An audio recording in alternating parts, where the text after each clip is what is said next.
우리가 10주에 걸쳐서 기도에 대해서 이렇게 여러 가지 말씀 살펴보았는데, 기도에 대해서는 아무리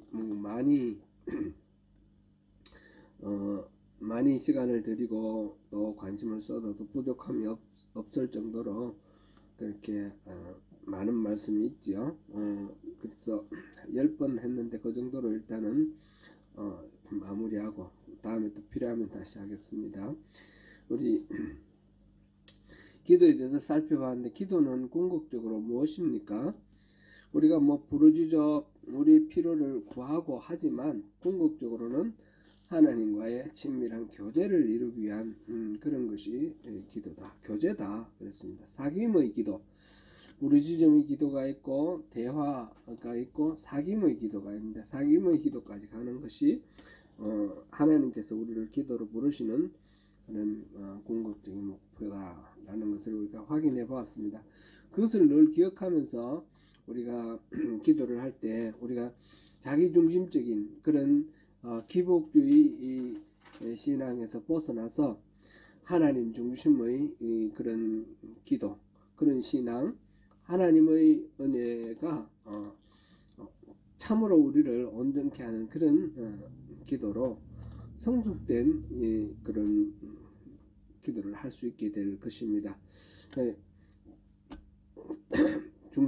우리 중심을 하나님께 내어드리고 하나님과 친밀한 사귐, 그것을 우리가 목표로 하는 그런 기도로 나아갈 때에 하나님 기도로 부르신 원래의 목적이 이루어지는 것입니다. 그리고 그 복으로, 그 부수적인 그 결과로 우리가 이제 마음의 평화를 얻고 영적인 그런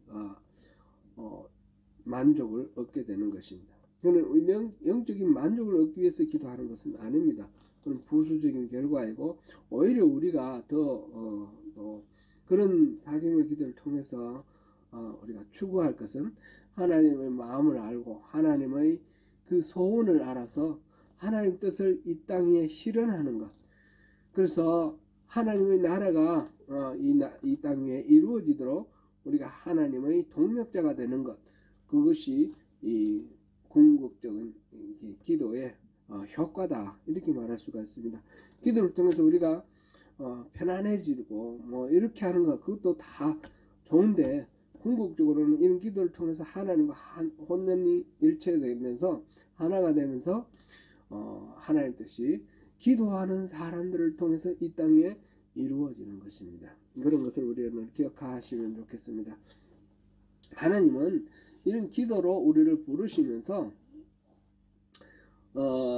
사귀자고 하셨어요. 하나님이 사귀자고. 오늘은 그래서 하나님의 이 사귀자고 부르시는 이 초청에 대해서 좀 더 이렇게 살펴보면 좋겠습니다. 이 부분을 좀 우리 이해를 하면 더욱 우리가 하나님을 간절한 마음으로 찾고 더 하나님께로 가까이 나아갈 수 있는 그런 동력을 얻을 수 있을 것입니다. 하나님은 끊임없이 우리를 찾고 부르시는데, 오늘 본문으로 했던 야고보서 4장 8절에 보면 하나님을 가까이 하라, 그러면 너희를 가까이 하시리라. 우리가 하나님을 가까이 하면 하나님은 우리를 가까이 하기를 원하시는 겁니다. 하나님 우리와 친밀하게 사귀는 것을 하나님 원하셔서 우리에게 계속해서 오라, 돌아오라, 나를 찾으라, 끊임없이 그렇게 우리에게 말씀을 하시는 것입니다. 그 우주 만물을 창조하신 하나님, 그 하나님이 우리와 사귀기를 원하신다고 생각하면 그 참 놀라운 일 아닙니까? 요즘 얼마 전에 제임스 웹이라는 그 망원경을 띄운 거 그거 아시죠? 요즘 그 천체 사진들이, 제임스 웹 그 사진들이 계속해서 이렇게 올라오는 걸 보는데 너무너무 놀라워요. 이 하늘에 이렇게 보면 이전에까지 별과 별 사이에 깜깜하게 보이던 부분도 이 제임스 웹 망경을 하니까 그 안에도 별이 꽉 차가 있는 거예요. 그만큼 우주에 태양보다도 더 큰 그런 별들이 많고, 우리가 지금 속해 있는 우리 은하계보다 더 큰 은하계가 숱하게 있고, 너무 어마어마해요. 이 우주가 끝이 있느냐 없느냐 뭐 그런 과학자들한테 연구도 하고 하는데 끝이 없는 것 같아요.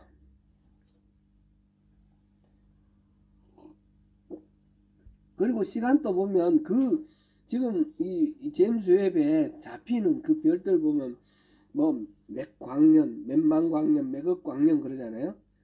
이 빛의 속도로 달려갔을 때 빛이 1초에 얼마나 달립니까? 지구 7바퀴 반 달린다 그러지 않습니까? 30만인가요? 그래 달리는 그 빛이 그런 빠른 속도로 1년씩 달려가야 되는 거리가 1광년인데, 그런데 1광 몇십억 광년이거든요. 몇십억 광년. 그 별이 생겼던 그런 시간이 몇십억 년 전이라는 거죠. 그러니까 이 우주는 공간적으로 크기도 어마어마하고 상상이 안 가는 것인 것이고, 시간적으로 이해가 안 될 정도의 그런 어마어마한 그런 세계인데, 그런 세계를 하나님이 만드셨어요. 이 원래 있던 게 아니고 무에서 유가 창조돼서 된 건 분명하니까, 그죠? 그런데 이 하나님이 이런 어마어마하신 그런 우주를 만드시고 시간을 지으신 하나님이 하루살이 같고 먼지 같은 나를 사귀기를 원하신다는 거예요. 나를 친하게 이렇게 교제하기를 원하신다는 거예요.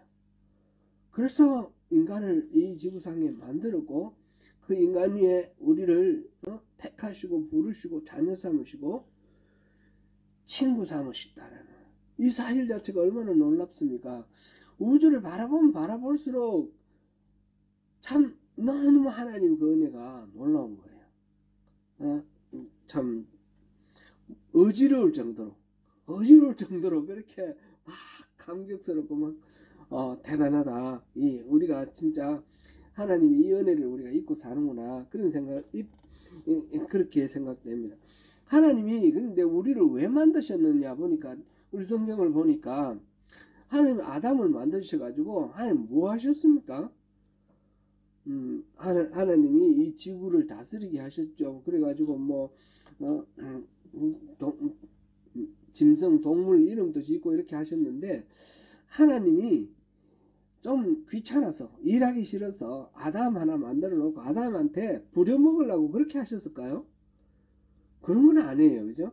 하나님은 오히려 아담을 이렇게 기쁘게 해주기 위해서 그런 역할을 주신 거고, 하나님이 인간에게 일을 주신 것은 일을 부려먹기 위해서 하는 것이 아니라, 하나님의 형상대로 지음받은 사람이 하나님처럼 그렇게 창조적이고 역동적인 그런 생명을 유지하는 모습을 하나님 기뻐하셔서 그런 것이고요.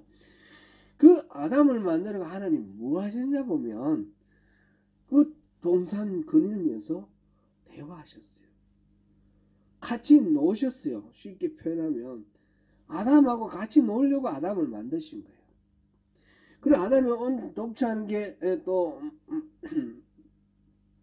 보기가 만족지 않으셔서 이 하와를 만드셨는데, 결국은 아담과 하와 하나님 만드신 이유는 하나님과 더불어서 교제하시려고, 사귀시려고. 하나님 그러면 이 인간이 없으면 못 사시는 존재인가요? 그렇지도 않습니다. 하나님은 하나님 자신을 완전하시고 충만하신 분입니다.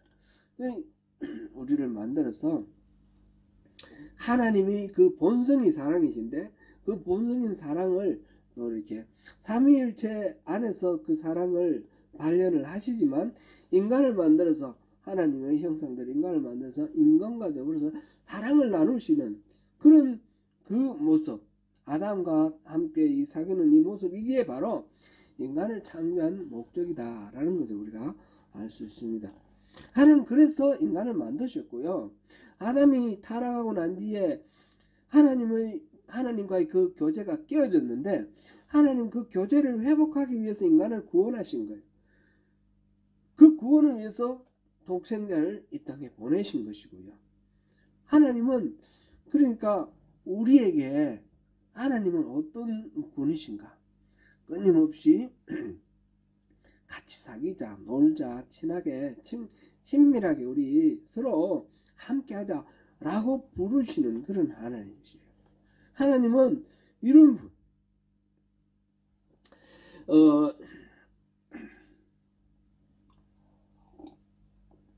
하나님의 이 마음을 잘 알지 못하면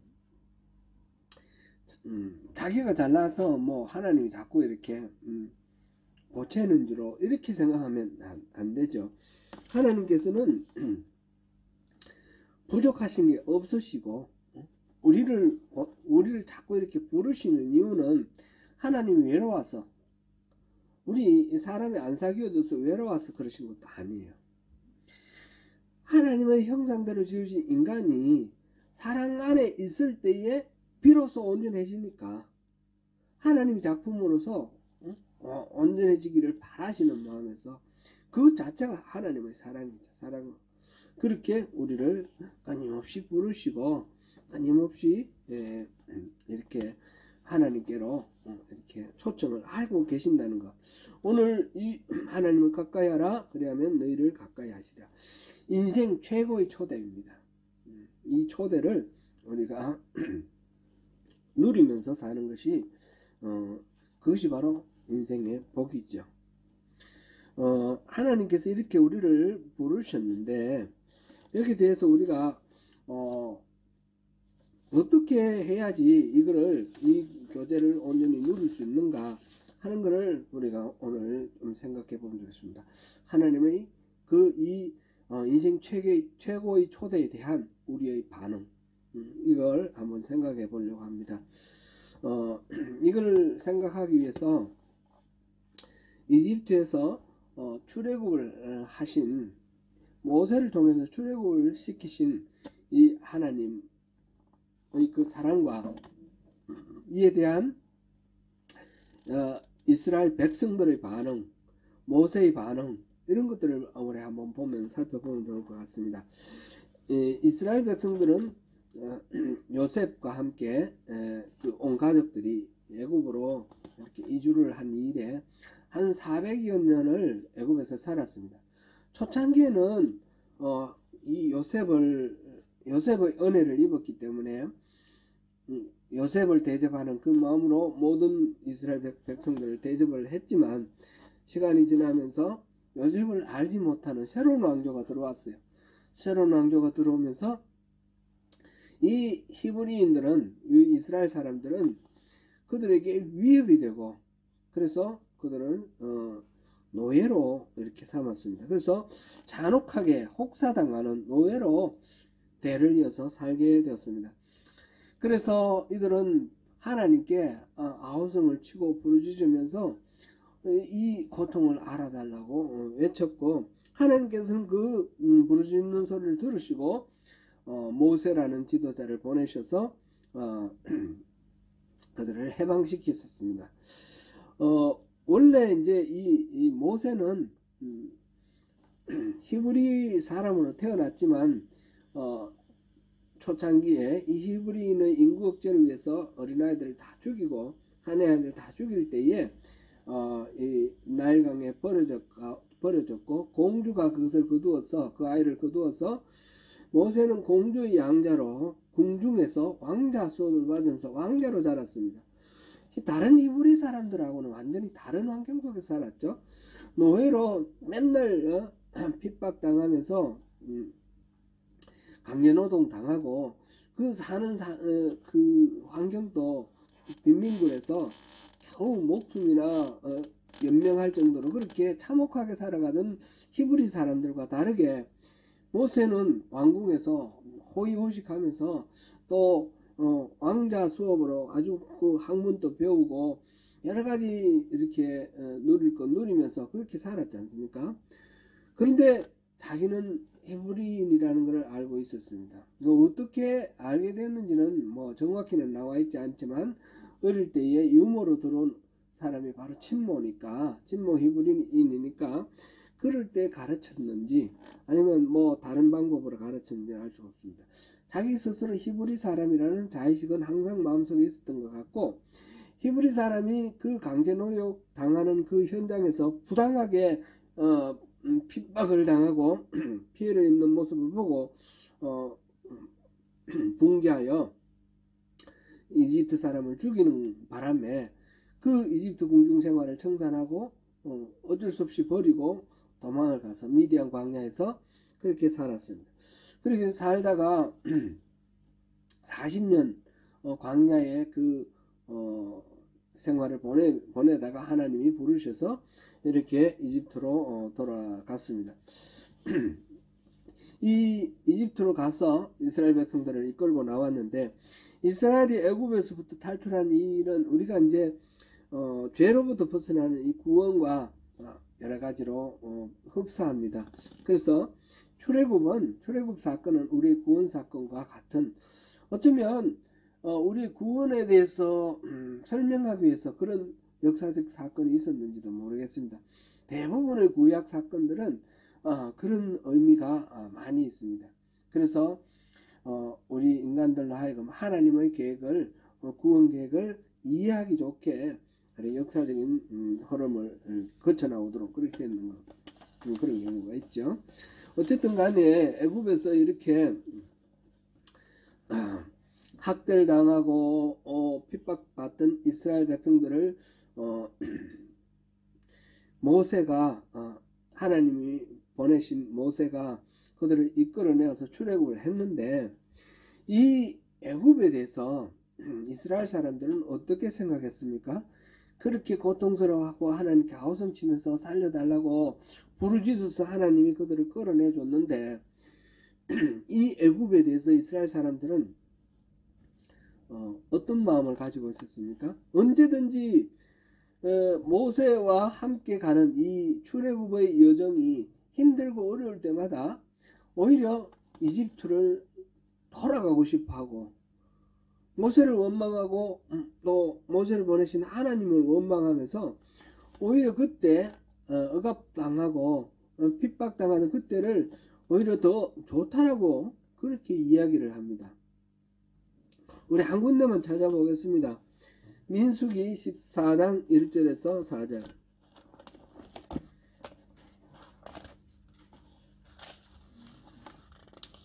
민수기 14장 1절부터 4절까지 한번 읽어보겠습니다. 시작. 온 회중이 소리를 높여 부르짖으며 백성이 밤새도록 통곡하였더라. 이스라엘 자손이 다 모세와 아론을 원망하며 온 회중이 그들에게 이르되, 우리가 애굽 땅에서 죽었거나 이 광야에서 죽었으면 좋았을 것을 어찌하여 여호와가 우리를 그 땅으로 인도하여 칼에 쓰러지게 하려 하는가? 우리 그 처자가 사로잡히리니 애굽으로 돌아가는 것이 낫지 아니하랴. 이에 서로 말하되 우리가 한 지휘관을 세우고 애굽으로 돌아가자 하매. 아멘.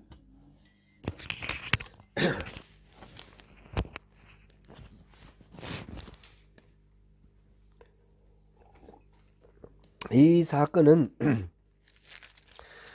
12명의 정탐꾼을 선발을 해서 가나안 땅을 정탐하고 난 뒤에 돌아온 그 결과를 보고받고 하는 반응입니다. 갈렙과 여호수아 두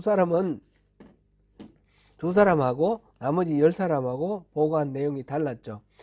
그곳에 가보니까 젖과 꿀이 흐르는 땅 맞더라, 그런 거죠. 얘를 본보기로 포도송이를 하나 들고 왔는데 너무 커서 막대기를 껴서 두 사람이 앞뒤로 어깨로 메고 왔습니다. 그 정도로 기름진 땅이라고 하는 그 보고에는 모두 다 일치를 했는데, 10명의 정탐꾼들은 그곳에는 이미 거주민이 있다는 거죠. 그리고 또 산 높은 곳에 성을 쌓아놨고 우리가 들어갈 수가 없다.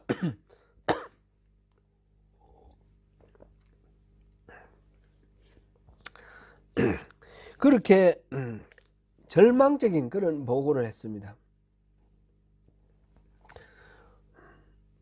그랬는데 이제 여호수아와 갈렙은 그것들은 그 사실은 다 맞지만 하나님이 우리와 함께 하시면 저들은 우리의 밥이다. 하나님이 우리와 함께 하시면이라는 이 한 가지 조건, 이거에 대해서 열 사람들은 그런 거를 들지 않았고 이 두 사람은 그것을 들었습니다. 그래서 가나안 정탐꾼들의 이야기를 듣고 사람들은 이 10명의 그 보고를 듣고 마음이 무너져서 원망을 하면서 밤새도록 통곡했고 또 모세와 아론을 원망하면서 우리가 애굽 땅에서 죽었거나 광야에서 죽었으면 더 좋았겠다, 그렇게 얘기를 합니다.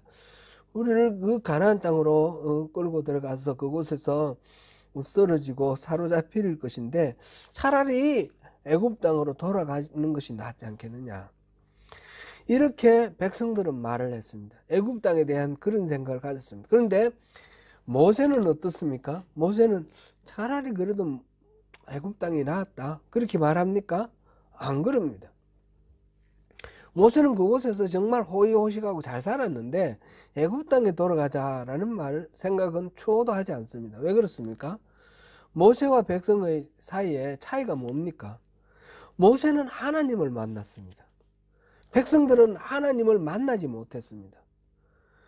모세는 떨기나무, 그 미디안 광야에서 양치러 다니는 과정에서 떨기나무에 타는 불꽃으로 찾아오신 그 하나님을 만났습니다.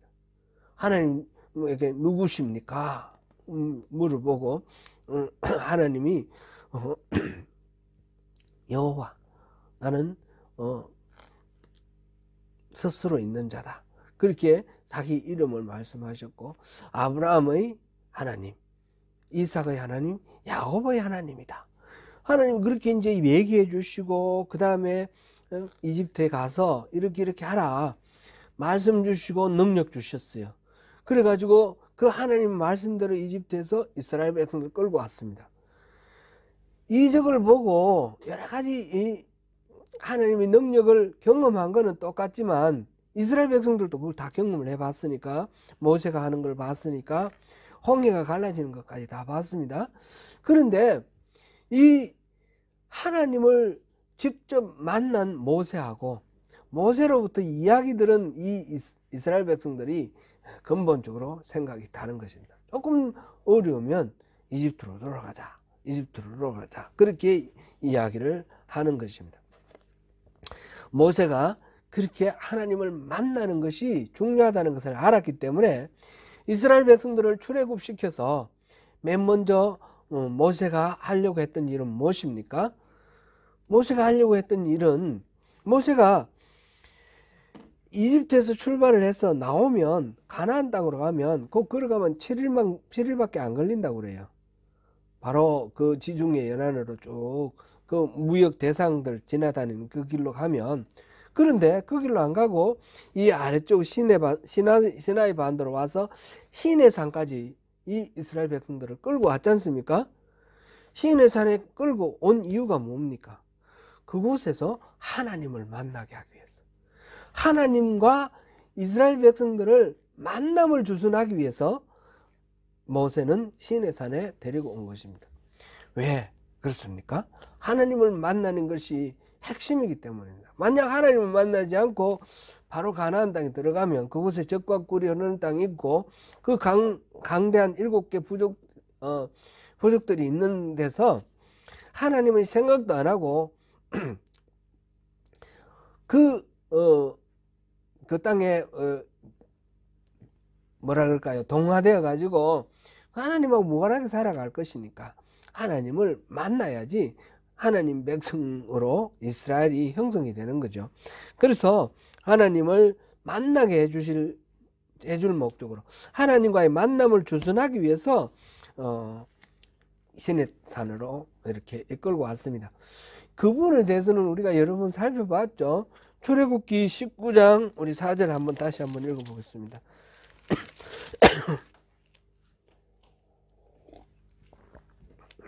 출애굽기 19장 4절 같이 한번 읽어봅니다. 시작. 내가 애굽 사람에게 어떻게 행하였음과 내가 어떻게 독수리 날개로 너희를 업어 내게로 인도하였음을 너희가 보았느니라. 아멘. 하나님께서 이 시내산에 올라온 모세에게 하신 말씀이에요. 말씀인데 너가 이제 이스라엘 자손에게 이 말을 전하라. 그러면서 내가 어떻게 애굽 사람에게 행하였음. 이거 뭡니까? 10가지 그 재앙들 그런 걸 내가 어떻게 독수리 날개로 너희를 업어 마치 독수리가 날개로 새끼를 업어 가듯이 하나님께서 이스라엘 사람들을 이렇게 데리고 인도해서 왔다는 거죠. 인도 왔는데 어디로 인도했습니까? 그 종착지가 어디기를 원했습니까? 우리는 이스라엘 사람들을 출애굽시켜서 가나안 땅에 데리고 간다라고 그 목적지가 가나안이라고 생각을 하는데 하나님께서 말씀하시는 것은 내게로라는 것입니다. 내게로 하나님께로 인도하는 것이 지금 출애굽의 그 목적지입니다. 그 이후에 이제 35장 황금 송아지를 만들고 이런 과정 속에서 하나님과 이스라엘과 이 갈등 속에서 모세가 중간에 서서 이스라엘을 살려달라고 빌고 하는 이 과정 속에서 하나님이 그러시죠. 너희들 그래 좋아, 내가 약속했으니까 적과 꿀이 땅 가나안 땅 올라가라. 그렇지만 나는 안 가. 이런 말씀하셔요. 그랬을 때 모세는 차라리 우리를 올려보내지 마십시오. 하나님이 안 가시면 우리 안 올라가겠습니다. 그렇게 얘기를 해요. 왜? 모세가 생각할 때 하나님과 이스라엘이 함께 있을 때 복이 되는 것이고 의미가 있는 것이지 하나님 없이 적과 꿀이 흐르는 땅에 가는 것은 아무런 의미가 없는 것이기 때문에요. 차라리 이 광야라도 하나님이 함께 하시는 것이 우리는 그것이 복입니다. 우리는 이걸 선택하겠습니다. 모세가 그렇게 얘기를 하죠.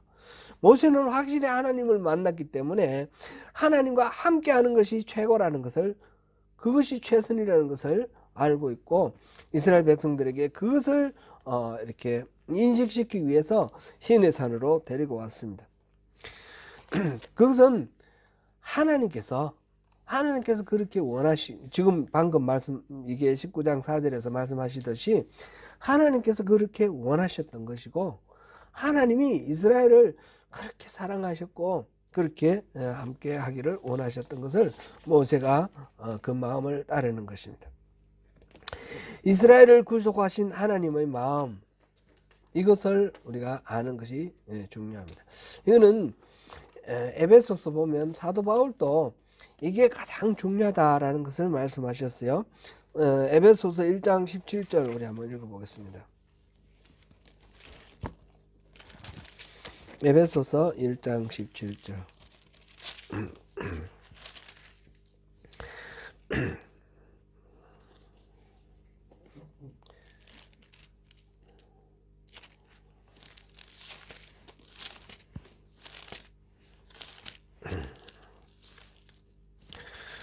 제가 본론을 못 찾네요.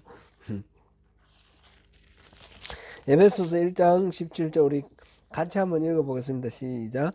우리 주 예수 그리스도의 하나님 영광의 아버지께서 지혜와 계시의 영을 너희에게 주사 하나님을 알게 하시고 이 에베소를 위해서 에베소 교회를 위해서 바울이 기도를 했는데 그 에베소 성도들에 대한 그 소문도 듣고 또 그들에 대해서 하나님께 감사를 하면서 맨 먼저 요청하는 것이 이겁니다. 맨 먼저 요청하는 것이 하나님께서 지혜와 계시의 영을 주십시오. 그래서 저들이 하나님을 알게 해주세요. 이게 이제 첫 번째 기도입니다. 하나님의 인간을 사랑하는 마음을 여러 가지로 이제 나타내시는데 거듭난 그리스도인 우리들은 바로 그 하나님을 알고 그 하나님의 그 사랑을 또 누리며 하나님을 사랑하고 하나님을 알고 하나님 사랑하는 것, 이것이 우리 그리스도인의 신앙의 핵심이라는 것입니다. 우리는 그 하나님 아버지를 섬기고 그 아버지는 그 자녀를 또한 불타는 마음으로 사랑하고, 이것이 이제 우리가 하나님과의 사귐이라고 우리 표현한 그것이죠. 그것이 우리 신앙에 성숙된 그런 모습입니다. 하나님 그렇게 계속해서 우리에게 대화하기를 원하시고 함께 사귀기를 원하시고, 그러다가 인간이 하나님을 잊어버리고 또는 사랑을 저버리고 이러면 하나님은 마음이 무너져서 하나님은 아파하시는 그런 분이시죠. 하나님이 그렇게 우리에게 사랑을 표현을 할 때에 우리가 어떻게 반응해야 하느냐라는 걸 생각할 때에 우리가 하나님이 사랑을 표현하실 때 우리는 반드시 거기에 대해서 적극적으로 반응을 해야 된다는 거 우리 생각해야 됩니다. 모세가 하나님께서 자기를 부르실 때 어떻게 반응했는가, 그 부분을 한번 보겠습니다. 출애굽기 3장, 우리 3장 돌아가서 우리 한번 읽어보겠습니다. 일단 출애굽기 아니라 출애굽기죠. 출애굽기 3장.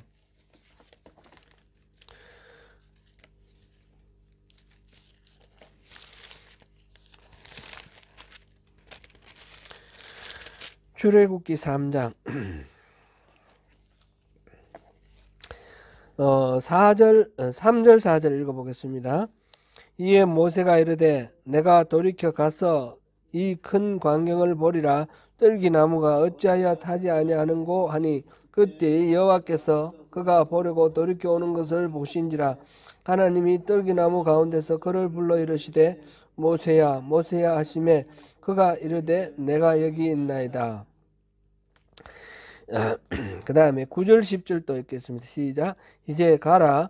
이스라엘 자손의 부르짖음이 내게 달하고 애굽 사람이 그들을 괴롭히는 악대도 내가 보았으니 이제 내가 너를 바로에게 보내어 너에게 내 백성 이스라엘 자손을 애굽에서 인도하여 내게 하리라. 아멘. 하나님께서 모세를 부르실 때에 모세의 반응과 거기에 따른 하나님의 그 다음 넥스트 스텝, 여기 나와 있습니다. 지금 모세가 호렙산에 이르렀을 때에 여호와의 사자가 떨기나무에 그 불꽃 안에서 나타났습니다. 그래서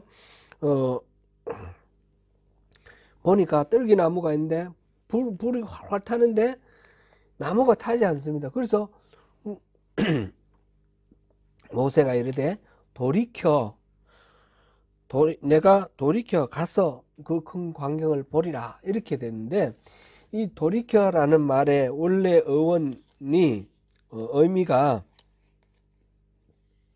신경을 끈다, 그런 뜻이라고 합니다. 신경을 끈다. 그러니까 모세가 지금 뭐 하고 있습니까? 양을 돌보고 있죠. 양을 돌보고 있는데 해야 할 일이 있을 거 아닙니까? 근데 해야 할 일을 다 놔두고 간다, 그런 뜻으로 신경을 끈다, 돌이킨다라는 말은 그런 말입니다.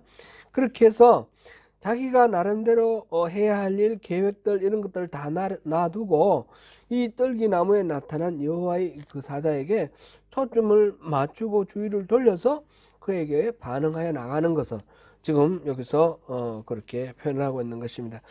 이 행위를 보고 하나님께서 모세의 이름을 부르시고 신발을 벗으라, 그렇게 가까이 오지 말라, 이렇게 말씀을 하시면서 하나님과 모세 사이에 대화가 일어나고 하나님이 그 사명을, 그 이집트에 내려가서 이스라엘 백성들을 구하라는 그 사명을 주셨습니다. 근데 이제 우리가 이렇게 이야기하다 보면 하나님은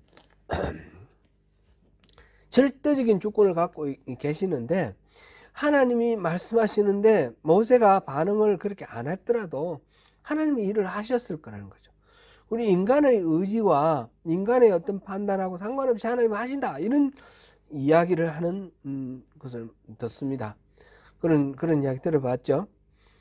근데 그렇게 생각하면 안 된다는 겁니다. 하나님은 항상 인간에게 반응을 요구하십니다. 이 모세가 그때 이렇게 돌이켜 가까이 가지 않더라도 하나님은 그냥 알아서 하시는 게 아니라 이 돌이키는 것을 보고 하나님 다음 말씀을 하신 겁니다. 이런 거는 우리가 여러 군데서 그 사례를 볼 수 있는데, 사무엘상 3장에 보면 하나님이 사무엘을 부르시는 장면이 나옵니다. 당시 사무엘은 엘리 제사장 밑에서 지금 이렇게 훈련을 받고 있는 그런 상황이죠. 그 엘리 제사장이 거두어서 키우고 양육시키고 훈련시키는 그런 상황인데, 하나님께서 이 잠자리에 들어있는 사무엘을 불렀어요. 사무엘아, 사무엘아. 그랬더니 사무엘이 엘리 제사장이 부르는 줄 알고 엘리한테 달려가서 부르셨습니까? 그랬더니 엘리가 나 안 불렀다, 가서 자라. 근데 그걸 3번이나 그렇게 하는 거예요. 하나님이 사무엘아, 사무엘아. 그러니까 사무엘이 나중에 엘리가 생각해 보니까 이거는 하나님이 부르시는 것 같죠. 그래서 사무엘에게 이제 다시 그 소리가 들리거든. 주여 말씀하옵소서. 종이 여기 있나이다.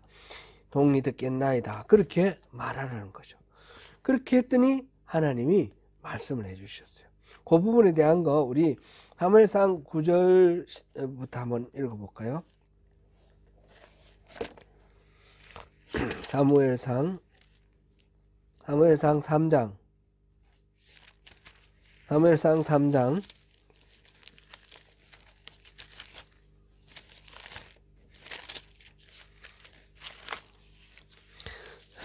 9절부터 11절까지 한번 읽어보겠습니다. 엘리가 사무엘에게 이르되 가서 누웠다가 그가 너를 부르시거든 내가 말하기를 여호와여 말씀하옵소서 주의 종이 듣겠나이다 하라 하니 이에 사무엘이 가서 자기 처소에 누우니라. 여호와께서 임하여 서서 전과 같이 사무엘아 사무엘아 부르시는지라. 사무엘이 이르되 말씀하옵소서 주의 종이 듣겠나이다 하니 여호와께서 사무엘에게 이르시되 보라 내가 이스라엘 중에 한 일을 행하리니 그것을 듣는 자마다 2귀가 울리리라. 아멘. 왜 처음부터 하나님께서 사무엘아 사무엘아 할 때 뭐 한두 번은 한 번 정도는 엘리한테 가서 이렇게 잘못 듣고 갔다 올 수 있지만 하나님이 엘리한테 갈 것 없다. 나 하나님이다. 너 그냥 내 얘기 들어라. 이렇게 말씀하실 수도 있을 텐데 왜 3번이나 엘리한테 가서 이렇게 엘리가 부르는 줄 알고 착각하고 그렇게 갔다 오게 하셨을까요? 하나님은 굳이 일부러 그렇게 말씀하시는 것보다 스스로 깨닫기를 원하시고 하나님의 부르심에 민감하게 반응하기를 원하시는 거예요. 그래서 자원해서 하나님 앞에 엎드리기를 원하시는 겁니다. 이런 거는 복음서에도 그런 게 비슷한 게 하나 있는데요. 우리 한번 보죠. 마가복음 6장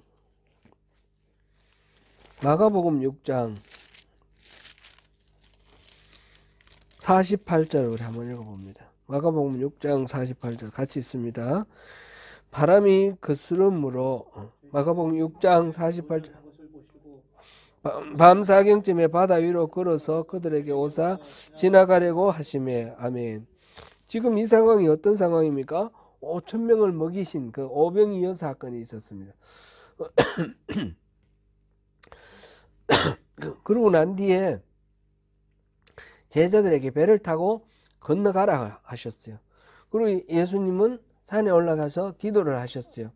그런데 밤에 제자들이 그 갈릴리 호수를 건너가는 중에 풍랑이 일어가지고 제자들이 막 길을 쓰고 노를 젓는데 조금 더 한 발짝도 앞을 나가지 못하고 아주 고생하고 있습니다. 그럴 때 예수님께서 무리를 걸어서 그 제자들을 고생하는 데 왔습니다. 그런데 여기서 지나가려 하셨대요. 지나가려 하셨어요. 왜 와서 제자들에게 바로 찾아오지 아니하시고 지나가려 하셨죠?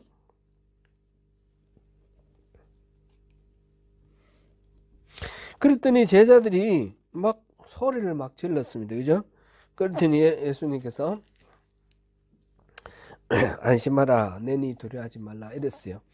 여기서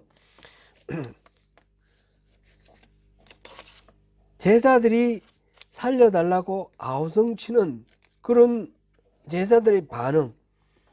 그래서 예수님께서 이렇게 말씀하시는 이런 것들이 필요하다는 거죠. 그냥 지나가는데 가만히 보고 있었으면 그냥 지나가셨을 거예요. 하나님께서 일하시는 방법이 인간에게 반응을 요구를 하시는데 그 반응에 대해서 사람들이 그냥 뭐 하나님 알아서 하세요 이러면 그냥 알아서 하시지 않는다는 거죠. 우리 지난번에 우리 살펴봤는데 에스겔 36장 또 한번 가보겠습니다. 에스겔 36장.